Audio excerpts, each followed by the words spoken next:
When the helicopter came apart over the Absaricas, Eli Granger had one hand on the wheel of his old Ford and the other braced against the dash to keep a feed sack from sliding into his daughter's lap. The sound wasn't thunder. It was metal surrendering. He looked up in time to see the tail rotor spin free and the rest of the machine drop behind Whiskey Ridge, trailing black smoke. Sadie stopped humming. "Daddy, stay buckled." He cut off the county road, bounced through sage and shale, and drove until the wash would take the truck no farther. Smoke climbed above the pines in a thick, oily ribbon. He grabbed the med kit and opened Sadie's door. "Stay in the truck till I wave. If you hear another engine, get on the floor." Not the seat. The floor. Her little face went solemn. "I know. Before we go farther, settle in wherever you are tonight. And if you'd like, tell us in the comments where you're listening from. There's something good about knowing how many quiet homes are sharing one story after dark." Eli ran uphill through loose rock and lodgepole shadow. The air smelled of burned fuel. He found a helicopter door wrapped around a pine, then a dead pilot in the brush. Farther down, the main wreck lay broken in a creek bed, its nose buried in stone, one bent skid ticking against the current. He listened. Creak. Wind. Cooling metal. Then a cough. He followed it downstream and found a woman pinned against a fallen cottonwood, half in the water, one hand tangled in torn seat belt. Blood darkened her hair. One boot was gone. A bruise rose along her jaw, but her eyes were open, gray, sharp, furious. "Don't call the sheriff," she said. Recognition hit him a second later. He had seen that face on the television over the counter at Miller's Mercantile and on every front page in Wyoming that week. Vivian Hart, the billionaire who had come back to buy land, water, and trouble in equal measure. She tried to sit up. Pain dropped her back down. "Did you hear me? I heard you. Then help me." Even bleeding in a mountain creek, she sounded like a woman and used to asking twice. He checked her pupils and ribs. "Possible crack here." "Wonderful. You hit your head." "I had guessed." He covered her with his coat. "Anyone else out?" Her gaze slipped toward the wreck. "No." He pulled her upright. Sadie appeared halfway down the bank with Boone, the old cattle dog, at her heels. She stopped at the sight of blood.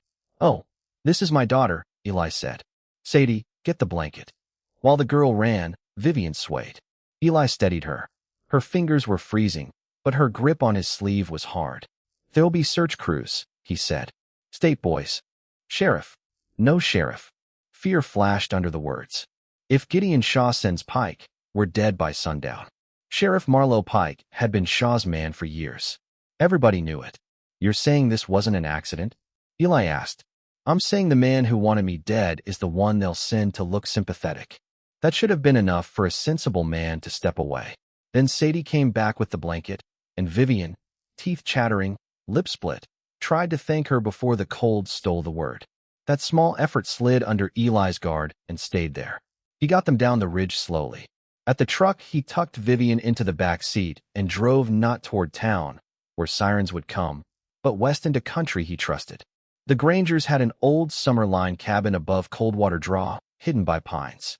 No reason for anyone to check it before snow. Half a mile from the turnoff, Sheriff Pike's cruiser appeared, lights off. Pike rolled down his window, mirrored sunglasses hiding his eyes. "Afternoon, Granger. You see anything fall from the sky?" Eli let 2 seconds pass. "Smoke over the ridge. That's all." Pike looked at Sadie. "You see anything, Pumpkin?" She shook her head. "There's a reward," Pike said. "Big one." "I'm sure there is." Pike drove on. From under the blanket, Vivian opened her eyes. That was the point of no return. At the cabin, he carried her inside. Sadie lit the kerosene lamp. Eli cleaned the cut on Vivian's head, wrapped her ribs, and made her drink water. She endured it with her jaw locked and her eyes shut. When he finished, he asked, "Why me?" She looked at the ceiling. "Because you were there." "That's not what I mean." Her gaze moved to his. "Because Gideon Shaw never notices decent men until one is standing between him and what he wants." Outside, a search helicopter began circling the ridge. By dawn, every bruise on her face had darkened. Eli had slept in a chair with Boone at his feet and a rifle across his knees. Sadie was curled in the loft. Vivian sat on the bunk, trying to button one of Eli's work shirts over her bandages. He handed her coffee. "You ought to be lying down." "I ought to be dead. We are clearly past aught." He fried bacon while she held the mug in both hands. Tell me why a billionaire needs hiding from a county sheriff. For the first time, she took a beat before answering.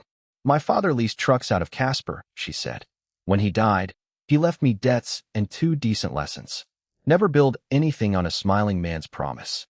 And if you want to know who owns a town, look at who its hungry people are afraid of. She drank, then went on. I built Heart Freight the hard way.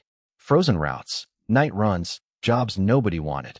20 years later, I had more money than my family was ever meant to touch. Last year, I started buying land and water rights back here. That part made the paper. I know what the paper said. Rich woman comes home to buy the basin. Her mouth tightened. I came back to stop Black Rook Minerals from draining it dry for lithium. Gideon Shaw brokered the deal. He also controls the notes on half the ranches in this valley. If that water changes hands, so do the people. Eli thought of his own note at Basin State Bank, 3 months late and now owned by Shaw's office. What were you announcing at the lodge? A trust. 42,000 acres. River access. Debt relief for small ranchers. Shaw's been choking. If I had walked into that board meeting alive, it passed. If I stay dead long enough, he gets emergency proxy control. And Pike helps. Pike, 2 board members, and whoever altered my maintenance records. I told only Gideon the route I was taking. The stove popped. The loft creaked as Sadie turned over. Eli lowered the flame. Why not call federal people before you flew? I did. Do you know what happens when a rich woman says a polished man is trying to kill her? Vivian asked. People ask if she's tired. Or dramatic. Money makes them stand when you enter a room. It doesn't make them believe you. Sadie climbed down in mismatched socks and Eli's flannel. When she saw Vivian awake, she grinned. You're not dead. Vivian laughed despite herself. Promising start to the day. Sadie handed her half a biscuit. You can have my better one. Daddy says the second biscuit's best because the butter gets deeper. Vivian took it like it was fragile. That may be the soundest business advice I've had in years. The radio carried the story all morning. Beloved billionaire philanthropist presumed dead. Memorial at Hart Lodge tomorrow afternoon. $250,000 reward for information leading to Ms. Hart or any personal effects from the crash. Sadie's eyes widened. That's more than our feed bill. Most things are, Eli said. He rode into town at noon for antibiotics and diesel. Du Bois felt leaned forward with curiosity. Ruth Bell intercepted him outside the pharmacy. She was 70, with cigarette fingers and the sharp eyes of a woman who had buried 2 husbands and still expected the world to answer to her. You look like thunder in boots, she said. I've looked worse. Not since Nora died. He went still. Nora always lived at the edge of things. In Sadie's chin when she was trying not to cry. In the untouched mug on the top shelf. In the county road where officials said her brakes failed 2 years earlier after she'd worked late at the clerk's office copying water easements he never understood. Ruth lowered her voice. Pike's got deputies going fence line to fence line. Shaw's at the bank acting heartbroken. Men like that always get holy when there's money in the coffin. Back at the cabin, Eli found Vivian on the porch calming Sadie's bad-tempered paint mare with one hand on the halter and one on the animal's neck. You know horses? Eli asked. I knew them before I knew private jets. That afternoon, she sat at the table with his ledger open. You forgot to cancel 3 subscriptions after Nora died, she said. He bristled. I didn't ask you to audit my life. No, but if you keep paying for weather data twice and let your hay supplier round up every invoice, Shaw won't need to steal the ranch. You'll hand it over out of grief and arithmetic. By supper, Eli had learned more about his own books than he wanted. When the radio mentioned Gideon Shaw, the muscles around her mouth hardened before anything else did. After Sadie went to the loft, Eli asked, You knew Nora's name. How? Vivian looked at the dark window. Because she wrote to me. She told him about the packet that had arrived in Denver 3 months before Nora died. County filings. Notes about water transfers. A letter warning that Shaw was tricking small holders into signing away access and bundling the rights for Black Rook. Eli took a step toward her. Why didn't anyone tell me? I tried to reach her first. Then you. By the time my investigator got to Du Bois, Nora was dead and you were barely speaking to the world. Vivian opened her scorched satchel and handed him a plastic sleeve. I kept the letter. It sounded like a woman who knew what danger cost and sent the truth anyway. Nora's handwriting struck him harder than the crash had. Firm. Alive. One line blurred before he could steady it. If something happens to me, Please do not let Sadie grow up on land stolen with clean paper and dirty hands. He sat because he had to. When he could speak, he asked, "Why didn't Shaw kill you sooner?" He needed my signature until yesterday. Once I told him I was announcing the trust, dead became more useful than difficult. Then headlights swept across the cabin wall. A knock sounded at the door. Eli blew out the lamp. Sheriff Pike's voice came through the dark. "Evening, Granger. Mind if we ask a few questions about the crash?" The easy path stood right there. Open the door. Hand over the woman. Take the reward. Pay the bank. Keep his daughter safe. Instead, he put Nora's letter in his pocket and made the harder choice. "Trapdoor," he whispered. There was an old cellar under the cabin with a narrow runout through chokecherry behind the woodpile. Eli took Sadie down the ladder, pressed Boone's collar into her hand, and touched his forehead to hers. "Go to Ruth's place by the creek bed. Stay low. Don't wait for me unless I tell you. I don't want to leave you." "I know. Go anyway." Vivian crouched by the trapdoor, one hand to her side. Pike knocked again. "Eli." Sadie vanished into the cellar with Boone. Eli pointed at Vivian. "You too." "He'll hear it," she whispered. "If I go now, he searches harder. You're safer answering empty-handed." He saw then that this was not pride. It was calculation. If you had been standing there with a mortgage on your back, a dead wife's letter in your pocket, and a hunted woman breathing behind your stove while your child crawled through dirt towards safety, what would you have done? Opened the door and called it prudence? Or barred it and let trouble choose your house? Eli opened the door 2 inches. Pike stood on the porch with 2 deputies. Gideon Shaw waited by the SUV, silver hair neat, hands in his pockets, the kind of handsome that had learned early it could go unpunished. "Terrible business on the ridge," Shaw called. "You wake folks after dark for sympathy?" Eli asked. Pike smiled. "Need a look around. Search protocol. Since when does rescue come with 3 sidearms?" Shaw stepped onto the porch. "MS. Hart was a friend. You ever have one who stayed that way?" Shaw's smile thinned. "You were the closest truck on the road. We all want closure." Eli thought of the woman hidden 3 feet behind the wall. "Then I guess we all want different things." Pike pushed the door. Eli pushed back. "For one beat. Wood, and we'll held in the gap." Then Boone barked from behind the cabin. "Not near." "Near enough." Pike turned his head. Eli used the second. "Dog got after a badger in the creek bed. Go crawl through brush if you like." Pike hesitated. Shaw studied Eli, then nodded. "Tomorrow," Shaw said softly. "When grief settles, practical matters begin. Your note is with my office now, Granger. I'd hate bad timing to make an orphan of this place." He tipped his hat toward the loft where Sadie no longer was. Then they left. When the engines faded, Vivian stepped from behind the stove. "He knows. Men like Gideon smell resistance." The storm came after midnight. Not weather. Engines. 3 trucks, no headlights, climbing the track too fast for courtesy and too quiet for law. Eli had just returned from Ruth's with word that Sadie was safe. He and Vivian slipped out the back before the first door splintered. He led her uphill toward the wreck. If Shaw knew she had survived, then anything tied to that helicopter mattered now more than ever. The satchel held Nora's letter and a few papers. The rest, Vivian's satellite phone, the cockpit drive, the recorder she swore could bury Shaw, would still be near the creek if the fire had spared them. They climbed by starlight. Vivian was slower now, ribs stealing her breath. She never asked him to stop. At the wreck, Eli searched through charred seats and twisted metal. Vivian found the sat phone under a burned floor panel. Its screen was cracked but alive. Eli found a black metal case jammed beneath the pilot's seat. She took it and closed her eyes once. "Thank God." A voice carried off the stone above them. "I was hoping you'd save me the trouble." Shaw stood on the shelf with Pike and 2 deputies, flashlights and rifles whitening the creek below. Vivian straightened. "You should have learned by now, Gideon. I ruin your evenings." "You ruin profitable arrangements," he said. Pike called down. "Set the case on the ground." "No." Shaw's voice stayed pleasant. "The trustees gather at noon. By supper, I own your vote, your land, and every thirsty acre from here to Thermopolis. Give me the case, and the little girl keeps her father's ranch." That landed where he meant it to. Eli heard himself ask, "Nora too?" Shaw looked at him. So she reached you at last. What happened to my wife?" Pike looked away. Shaw adjusted his cuffs. "Your wife believed records were truth. Records are only paper until a stronger hand holds them. She meant to make noise." Brakes are delicate things on mountain roads. The cold inside Eli went so complete it felt almost clean. He did not look at Vivian. When I say run, go left. Pike heard danger in his tone. Don't. Eli grabbed a piece of rotor housing and hurled it hard into the dark pines on the right. Metal crashed. One deputy swung his beam. Boone exploded from shadow at the other man's legs. Pike fired.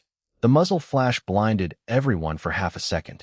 Now, Eli shoved Vivian left. Then it was stone under boots, breath tearing, rifles cracking against the canyon walls. Vivian slipped near the creek chute. Eli turned back, caught her around the waist, and dragged her across as bullets chipped granite into the water. They ran downhill blind. A deadfall blocked the wash. Eli hit its shoulder first, shoved her through, and felt heat rip across his arm. A graze. Wet immediately. He kept moving. At the bottom of the draw they found an abandoned sheep shack. Eli barred the door with a broken cot and looked down at the blood in his sleeve. Vivian caught his wrist. Sit. I'm fine. Liar. She cleaned the wound with boiled water and wrapped it with a strip torn from the borrowed shirt. Outside, boots passed once, then faded. Dawn leaked through the wall cracks.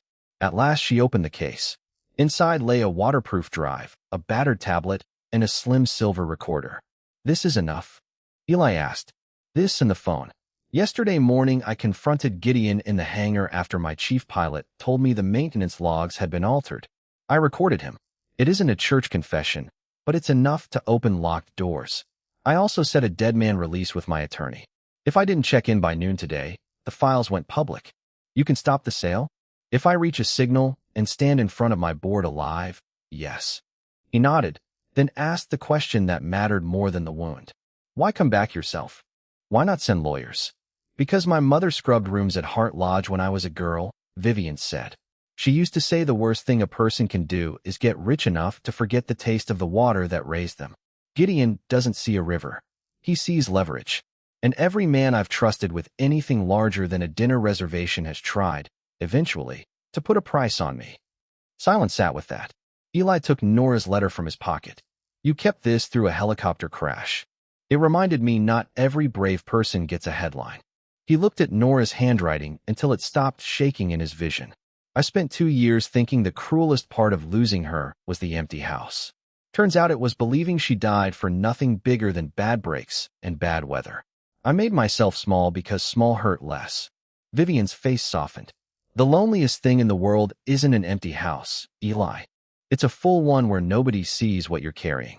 He laughed once because tears felt too close. You always talk like that when you're bleeding? Only to men who lie about pain.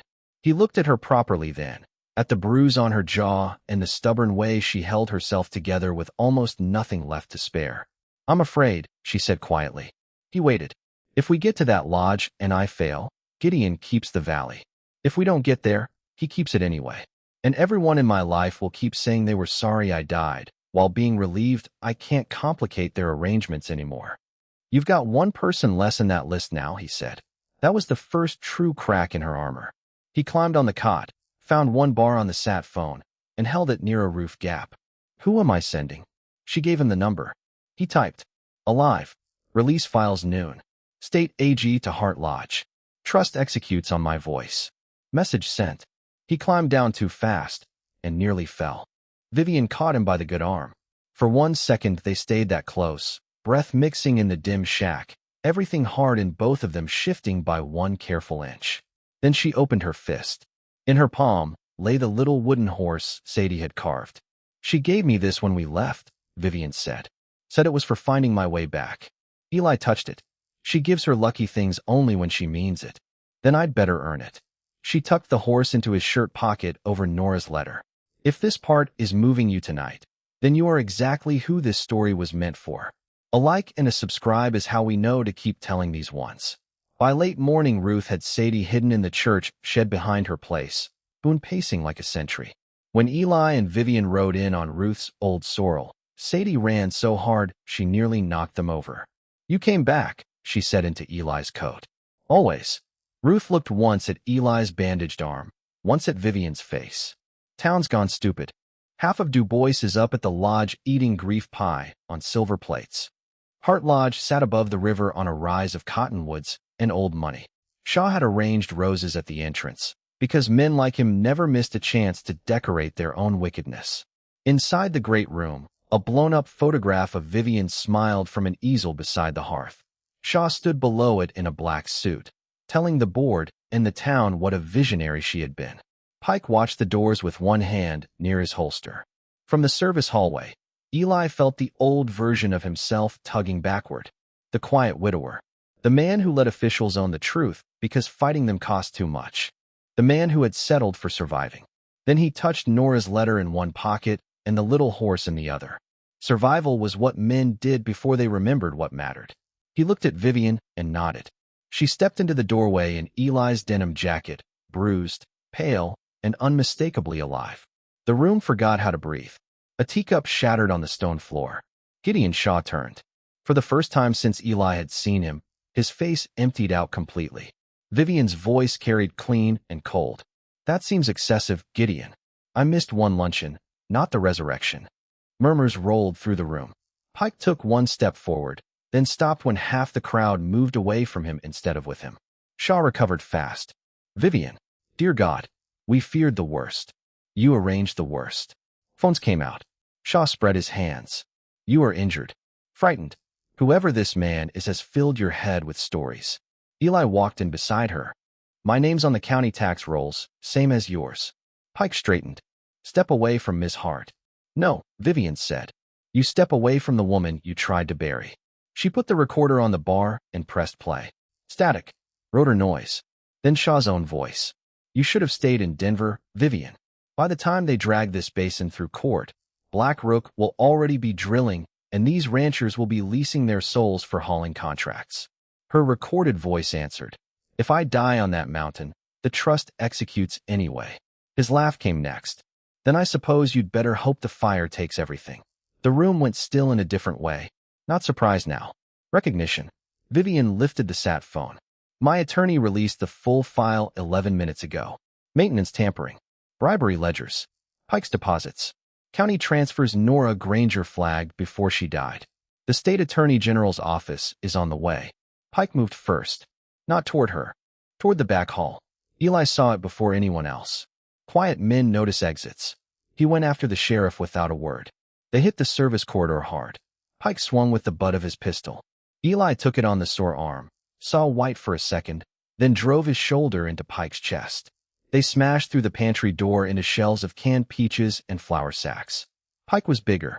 Eli was angrier and knew how to keep moving while hurt. He trapped Pike's gun wrist against a shelf, kneed him hard, and sent the pistol skidding away. Pike lunged for it, came up instead with a boning knife. Short sentences now. Fast breath. No room for fear. Eli snapped a wet dish towel into his face, blinded him for half a second, then slammed the swinging pantry door on Pike's knife hand. Bone cracked. The knife clattered. Pike dropped screaming. For one ugly moment, Eli wanted more than surrender. He wanted Nora's road at dusk. He wanted every silent year answered in bruises. Instead, he bent, took Pike's own cuffs from his belt, and locked them around his wrists. I've buried enough because of you, he said. Back in the great room, Shaw had lost the crowd, and with it the only armor that mattered. He was edging toward the terrace doors when Vivian blocked him. You don't get to leave your own funeral early, she said. His voice turned cold. What do you think happens now? You save a few ranches? Make the papers? Men like me built every inch of comfort in this room. Men like you send other people the bill for it, she said. He lunged, grabbing her bad side. She bent with pain. Before he could drag her through the doors, Sadie's voice rang from the entryway. Let her go. Every head turned. Sadie stood there with Boone braced at her knee and Ruth Bell behind her. The child should not have been there. Eli's heart nearly stopped. Shaw made the mistake desperate men make. He looked at the dog and the girl and judged them small. Boone hit him low. Not enough to maul. Enough to break the grip. Vivian drove her elbow into Shaw's throat with clean, furious precision. He stumbled backward through the terrace door, caught his heel on the stone lip, and went down hard. Eli reached Sadie first. I told you to stay at Ruth's. She looked up at him with wet, stubborn eyes. I know, but brave doesn't work proper if everybody nice stays hidden. State vehicles hissed into the drive below.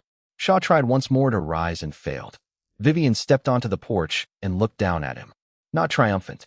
Not cruel, just finished. This ends with everything you used against people gone, she said. The land, the notes, the office, the badge protecting you. All of it. He spat blood and laughed. You think they'll hand it to a sentimental ranch girl with a press release? She crouched just enough to meet his eyes. No, Gideon. They'll hand it to the people you taught me not to underestimate. Then she stood and turned away before the investigators reached him. That, more than the cuffs, seemed to finish him. The fact that she no longer needed to look. The rest happened the way justice rarely does in life, and therefore must, once in a while, in stories. Pike was let out in his own irons. 2 board members started talking before they were even seated. Basin State's emergency filings were frozen by sundown. BlackRock's contract died with the ledgers it depended on. The trust executed in Vivian's voice before the coffee urns ran dry. Small ranch notes moved into a relief fund under local control. Public river access held. Nora Granger's name went on to the first lawsuit filed against the county, where it belonged. 3 weeks later, Shaw's face was on every screen in the region under charges that would keep him learning the size of a cell for a very long time. The valley did not transform overnight. But some kinds of evil survive only by being mistaken for weather, and once named, they lose part of their power. Vivian could have left for New York the next morning. Instead, she stayed to oversee the trust. Then she stayed because Sadie asked if billionaires ever learned to mend tack, and Vivian said there was no point being rich if you couldn't learn useful things. One evening in late September, Eli found her in Nora's old garden pulling dead vines off bean poles with dust on her cheek. Cottonwoods by the creek had gone yellow. You missed a call from Singapore, he said, holding out her phone. I have spent half my life answering men on other continents who believed every hour of mine belonged to them, she said. Tonight, I am busy failing at beans. You're getting better. At beans or ignoring billion-dollar problems? Both. She smiled. That's the kindest review I've had in years. He stepped through the garden gate. Somewhere by the barn, Sadie was singing to Daisy with full confidence and no tune at all. I've been thinking, he said. That sounds dangerous. It usually is. He took a breath. When Nora died, I made a religion out of staying half alive. Felt noble. Wasn't. Just easier than wanting more and losing it again. The wind moved a strand of hair across Vivian's face. He tucked it back before he could talk himself out of it. What changed? He thought of the ridge, the letter, the wooden horse, the way she had looked at Sadie as if children were not burdens but instructions. A woman fell out of the sky and insulted my bookkeeping. That made her laugh. Then the laugh faded, and what remained was gentler. I don't want half alive anymore, he said. Vivian held very still. Eli, I have money enough to make every simple thing complicated. I have a name that drags cameras and lawyers behind it. I go quiet when I'm hurt. I leave when I think being needed is the same as being loved. I am not easy. He nodded. Neither is Winter. Folks still build houses. She made a sound halfway between a laugh and a sob. Then she said, so quietly it felt like a gift, strange how the life you stop asking for is the one that finally knocks. He touched her face once, as if confirming the shape of something he had wanted too carefully to trust. She leaned into his hand. When he kissed her, it was not hurried and not grand. Just the long, steady kindness of 2 damaged people choosing not to flinch.